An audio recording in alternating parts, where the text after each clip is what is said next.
শুনতে পাইনি পুরোটা। জিতবো না জিতবো না। আর সোনারপুর দক্ষিণটা কি হবে?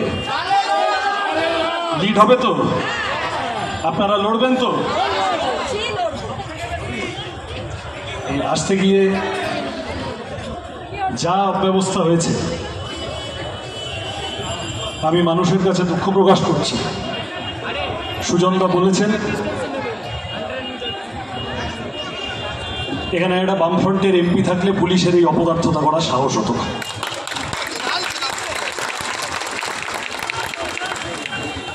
এখন হাতে বেশ কিছুদিন সময় আছে।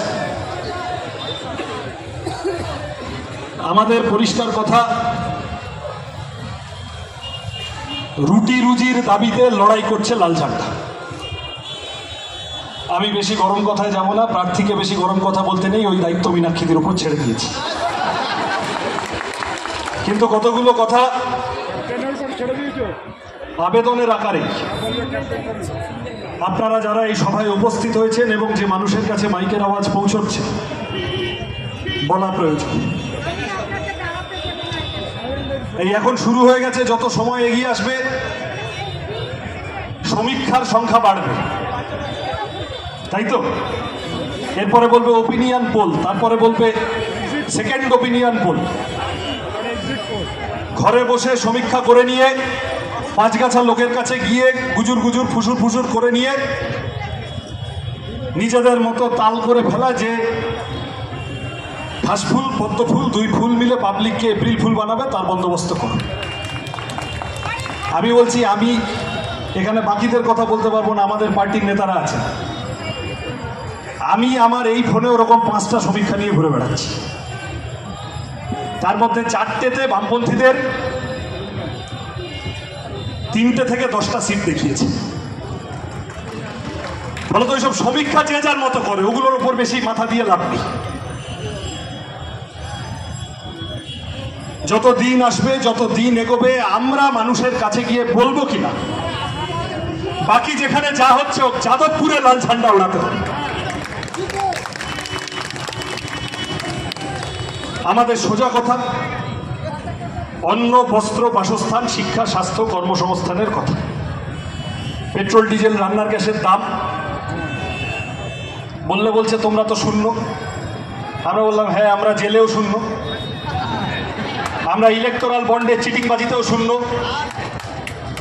আমাদের নেতাগুলো এত বছর এমপি এমএলএ মন্ত্রী শান্ত্রী হয়েছিল, পাঞ্জাবিতে কালো দাগের প্রশ্নেও সবাই শূন্য। যত দিন যাবে যারা ঢাল তরোয়াল ভুরি ভুরি আছে,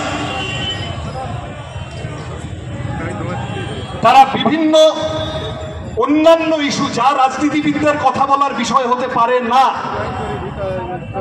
রাজনীতিবিদের কাজ ইল্লিগাল কনস্ট্রাকশন বানিয়ে সেখান থেকে টাকা মারা হতে পারে না। রাজনীতিবিদের কাজ গরুর দুধে সোনা খোঁজা হতে পারে না। রাজনীতিবিদের কাজ পেট্রোল ডিজেল রান্নার গ্যাসের দাম কমানো, স্কুলগুলো বন্ধ হয়ে যাচ্ছে সেইগুলো কি করা যায় দেখা, মিড ডে মিলে যাতে চুরি না হয়, বেকার ছেলেমেয়েরা যাতে চাকরি পায়, যার কাজ আছে যার চাকরি আছে তারও কোনো জব সিকিউরিটির প্রশ্ন নেই, 5 ঘন্টার মাইনে দিয়ে পারলে 15 ঘন্টা খাটিয়ে নিচ্ছে, সেটা যাতে বন্ধ হয়। Pension, PF, health scheme, gratuity, চাষির ফসলের দাম, ক্ষেত মজুরের রোজের টাকা, নিরাপত্তা মানুষের। রাজনীতির লোকেদের কাজ এই হওয়া উচিত। রাজনীতির লোকেদের যা কাজ হওয়া উচিত সেইটা মনে করানোর জন্য আমরা লাল ঝান্ডা লড়াই করছি। বামপন্থীদের শক্তি বাড়লে, ভোট বাড়লে, সমর্থন বাড়লে, সন্ধ্যাবেলার ঘন্টাখানেক আলোচনায় পেট্রোল ডিজেল রান্নার গ্যাসের দাম আলোচনা হওয়া বাড়বে। আমাদের কথা যে ভুল নয়, আমাদের কথার যে জোর আছে। বিরোধীরা লিউকোপ্লাস্ট লাগিয়ে রাখো বলার পরে এখন ভোটের আগে বলতে হচ্ছে তোমাদের টাকা বাড়িয়ে দেবো, তাই তো? আর ওদিকে আরেক অবদান, নীতিশকে ভাঙিয়ে হলো না, পা কাঁপছে, বলছে তাহলে এবার বলি মন্দির মসজিদ করে দিয়েছি, এবার ভোট দাও, তাও হচ্ছে না, পা কাঁপছে। তারপর সোজা ময়ূরের ল্যাস দিয়ে জলের তলায় ডাইভ মেরেছে, তাতেও হচ্ছে না। এখন ভোটে জেতার জন্য লাস্টে যে কথাটা আমরা বলি, 800 টাকা বাড়িয়ে 100 টাকা গ্যাসের দাম কমাতে হয়েছে, পেট্রোল ডিজেলের দাম 1 টাকা 2 টাকা কমাতে হয়েছে, এবং লিখে নিন আবার যদি বিজেপি আসে যেদিন শপথ নেবে তার পরের দিন গ্যাসের দাম আরো 300 টাকা বাড়িয়ে দেবে। তার চান্স কম আছে, অসুবিধে আছে। ফলত এই তোলাবাজ দাঙ্গাবাজদের বিরুদ্ধে আমাদের লড়াই। আমরা মানুষের সমর্থন চাইছি। আমাদের পার্টির কর্মী সমর্থক যারা আছেন তো আছেন, বামফ্রন্টের ভিতরে বিভিন্ন বামপন্থী দল আছেন, বামফ্রন্টের বাইরে বিভিন্ন বামপন্থী দল আছেন, কংগ্রেস আছে, আইএসএফ আছে, সব একসাথে এতদিন ধরে কম বেশি তৃণমূলের বিরুদ্ধে বিজেপির বিরুদ্ধে লড়াই করেছে এই রাজ্যের মাটিতে। সবাইকে সাথে নিয়ে তৃণমূল বিজেপিকে হারানোর চেষ্টা করছে। ওই যে কথাটা বললাম, এপ্রিল মাসে ঘাস ফুল পদ্ম ফুল এপ্রিল করতে চাইবে, এপ্রিল ফুল করতে চাইবে। হাতে কাস্তে নিয়ে চলুন, হাতে কাস্তে নিলে ওই ঘাস এমনি এমনি কেটে দেওয়া যাবে, গরু এমনি এমনি বাংলা থেকে চলে, কোনো অসুবিধা হবে। কিন্তু আমাদের এই কাজ করতে হবে, ভয় দেখাবে, বিভিন্ন রকম কায়দা কানুন করার চেষ্টা করবে। আমি দেখছি আজকাল মাঝে মধ্যেই যেখানে যাই বলে আমাদের ভোট দিবি, নালে কিন্তু নাম কেটে দেবো, বলে না? গরিব মানুষের কাছে গিয়ে সেই মানুষের কাছে যান, অভয় দিন, পাশে দাঁড়ান। এমনিতে ওর বাপের ক্ষমতা নেই, 2 বছর পর বিধানসভা ভোট, ওর নিজের জ্বালাতেই ও নাম কাটবে না। তারপরেও যদি কোথাও কিছু কেটে দেয়, পরিষ্কার গিয়ে বলুন, ও তোমার নাম কেটে দিলে সিপিএম এর এমপি এসে তোমায় টাকা দিয়ে দেবে, কোনো অসুবিধা নেই। কিন্তু এই লড়াই লড়তে হবে আমাদের রুজি রুটির দাবিতে, অন্ন বস্ত্র বাসস্থান শিক্ষা স্বাস্থ্য কর্মসংস্থানের দাবিতে যে প্রশ্নগুলো অবহেলিত থেকে যাচ্ছে, 15 বছর ধরে অবহেলিত থাকছে। একটা করে এমপি আসে, হয় তাদের তৃণমূলকে হজম হয় না, খাও খাও করে, আর না হলে তৃণমূলের নিজেদের বেছে দেওয়া এমপিদের হজম হয় না। আমি দেখছিলাম কোথায় বিরোধী দলের প্রার্থী তিনি বাজার করছিলেন, আমাকে সাংবাদিকরা ধরলো। আমি বললাম, দেখেন, আগের যিনি এমপি ছিলেন করোনার সময় নিজের দলের লোকেরা তাকে জাল ভ্যাকসিন খাইয়ে দিয়েছিল, ফলত ইনি যাতে এরকম খেলা, উনি পচা ভ্যাকসিন নিয়েছিলেন, ইনি যাতে পচা আলু সবজি বাজার না করেন, ওইটা আপনারা দেখুন। লেখাপড়ার কথা বলতে হবে, চাকরির কথা বলতে হবে, বেঁচে থাকার কথা বলতে হবে। মানুষকে বিপদে ফেলার সমস্ত তাল করেছে। আমরা লাল ঝান্ডা, ভোটের দিন, ভোটের প্রস্তুতি, আমাদের কর্মীরা বাড়ি বাড়ি যাবেন, জীবন জীবিকার কথা বলে আমাদের কর্মীরা বাড়ি বাড়ি যাবেন, মানুষের মাথা উঁচু করে শির দ্বারা শক্ত করে বেঁচে থাকার জন্য যা যা বলতে লাগে, যা যা করতে লাগে, এটা কোনো জীবন হতে পারে না। তৃণমূল সমর্থক, বিজেপি সমর্থক, অন্যান্য দলের সমর্থকদের কাছে আবেদন করছি, আঙুল ফুলে গলা গাজছে মানুষের টাকা বেড়ে দিয়ে জীবনদায়ী ওষুধের দাম কত বেড়েছে, সেই টাকা মানুষের থেকে ওষুধের দাম বাড়িয়ে টাকা লুট করে সেই টাকা তারপরে বিজেপি তৃণমূলের ফান্ডে চাঁদা হয়ে জমা পড়েছে। বিদ্যুতের দাম কত বেড়েছে, সেই টাকা জমা পড়েছে ইলেকট্রাল বন্ডের মাধ্যমে তৃণমূল বিজেপির কাছে। আমার আপনার প্রত্যেক দিনের টাকা, প্রত্যেক দিনের মাথার ঘাম পায়ে ফেলে অর্জন করা টাকা, যে টাকাটা আমাদের প্রাপ্য ছিল, যে জীবনটা আমাদের প্রাপ্য ছিল, যে কাজটা আমাদের প্রাপ্য ছিল, যে ফসলের দাম আমাদের প্রাপ্য ছিল, যে রোজের টাকা আমাদের প্রাপ্য ছিল, যে মাইনে আমাদের প্রাপ্য ছিল, যে কলেজে পড়া আমাদের প্রাপ্য ছিল, সব জায়গা থেকে টাকা মারতে মারতে মারতে মারতে ঝাড়তে ঝাড়তে নিজেদের ফ্ল্যাটে ঢুকিয়েছে, নিজেদের খাটের তলায় ঢুকিয়েছে। ওরকম 2-4টে বাড়ি ভেঙে গেলে ওদের কিছু যায় আসে না, ওরা এত টাকা মারতে মারতে বলছে সিপিএম এর আমলে হয়েছে। আমি বললাম দেখো সিপিএম এর আমলে তো তৃণমূল কংগ্রেসটাও হয়েছিল, ওটাও তো ভেঙে পড়া উচিত, ওটা ভাঙলে বরং ভালো হতো বাংলার মানুষ। সিপিএম এর আমলে কেউ তোমাকে বগল তুলে সাইড করে ঘুষ খেতে দেখেনি, তৃণমূলের আমলে দেখেছে। তাহলে এই চুরি ডাকাতির ভাত থেকে আমাদের এগোতে হবে, বাঁচতে হবে। যাদবপুরের মানুষ সাংসদের থেকে কি পাওয়া উচিত সেসব কথা ভুলে গিয়েছে। একটা করে আসে, 5 বছর থাকে। সর্বশেষ যিনি সাংসদ ছিলেন যাদবপুরের মতো কেন্দ্রের গরিমা, যাদবপুরের মতো কেন্দ্রের ঐতিহ্য ধুলোয় মিশিয়ে দিয়ে টার্ম কমপ্লিট হওয়ার আগে ইস্তফা করে দিয়েছে। আমি খোঁজ করলাম যে পার্লামেন্টে কদিন গেছিলেন, বলছে 21% অ্যাটেন্ডেন্স।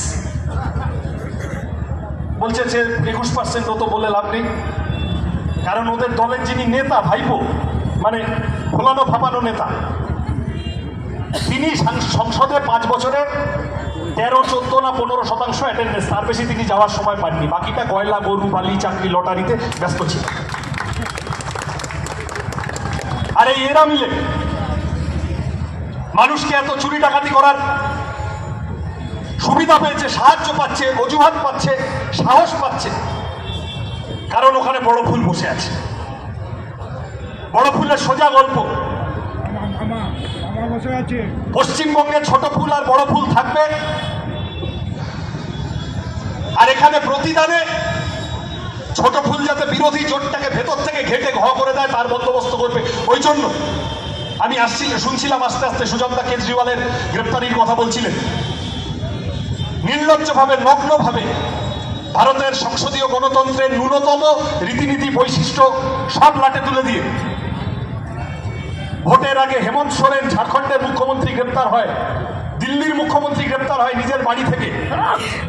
ইডি সিবিআই এর সব তদন্ত শুধু হাজরা মোড়ে এসে পাতলা পাতলা পাতলা পাতলা হয়েছে। বাকিগুলোতে ইডি সিবিআই হচ্ছে নায়ক সিনেমার অনিল কাপুর, আর পশ্চিমবঙ্গে ঢুকে গেলে ইডি সিবিআই হচ্ছে মিস্টার ইন্ডিয়ার অনিল কাপুর। আস্তে আস্তে আস্তে আস্তে উঠে যাচ্ছে। তার মানে ডাল মে কুছ কালা হ্যায়, পরিষ্কার কথা। কোন সেটিং এর বসে তুমি এদেরকে ধরছো না? ওইরকম একটা দুটো বাংলায় কথা আছে, কেঁচো খুঁড়তে কেউটে বেরোয়, কেউটেটাকে আড়াল করতে একটা পরে কেঁচো টান দিয়ে যাচ্ছে। কালীঘাটের কাকু অব্দি পৌঁছাতে পারছো, ভাইপো অব্দি পৌঁছাচ্ছ না। ভাইপো অব্দি পৌঁছালে আপনাদের সোনারপুরেরও, আমাদের সোনারপুরেরও অনেক বড় বড় মাথায় টান পড়ে যাবে। আমরা এই লুটতরাজের অবসান চাইছি। আমি আমার কথা আর বাড়াবো না। এই লুটের ওপর, ভয়ের ওপর, ধমকের ওপর, চমকের ওপরে দাঁড়িয়ে মানুষকে বেশি দিন দমিয়ে রাখা যায় না। শেষ যে ভোটগুলো হয়েছে, পঞ্চায়েত ভোট, পৌরসভার ভোট, সেখানে আস্তে আস্তে মানুষ জাগতে শুরু করেছেন, বোঝাতে শুরু করেছেন যে তোমাদের এই দেমাক আমরা মানব না। আমাদের যারা যেভাবে এই লড়াইয়ে নেতৃত্ব দিচ্ছে সকলকে পাশে চাই। হতে পারে তিনি বামপন্থী দলের অংশ নন, কিন্তু নিজের পাড়ায় পুকুর বুঝিয়ে ফ্ল্যাট হলে রুখে দাঁড়াতে জানেন। বাচ্চা ছেলে মেয়েগুলো খেলার মাঠ যদি যেন পায় তার জন্য রুখে দাঁড়াতে জানেন। স্কুলগুলো থেকে আস্তে আস্তে সব ছেলে মেয়েরা ড্রপ আউট হয়ে যাচ্ছে, টিচার নেই। এমএসসি করে, এমএ করে সুইগি জোম্যাটোতে খাবার ডেলিভারি করে বেড়াচ্ছে যে ছেলে মেয়েরা, ওলা উবের র্যাপিডো চালিয়ে বেড়াচ্ছে, জীবনের নিশ্চয়তা নেই, মাথার ঘাম পায়ে ফেলে বাঁচতে হচ্ছে। তাদের হয়ে কথা বলতে জানেন এমন সমস্ত মানুষকে আমরা পাশে চাইছি। আপনি আগে সিপিএমকে ভোট দিয়েছেন, দেননি, সেটা ইনমেটেরিয়াল।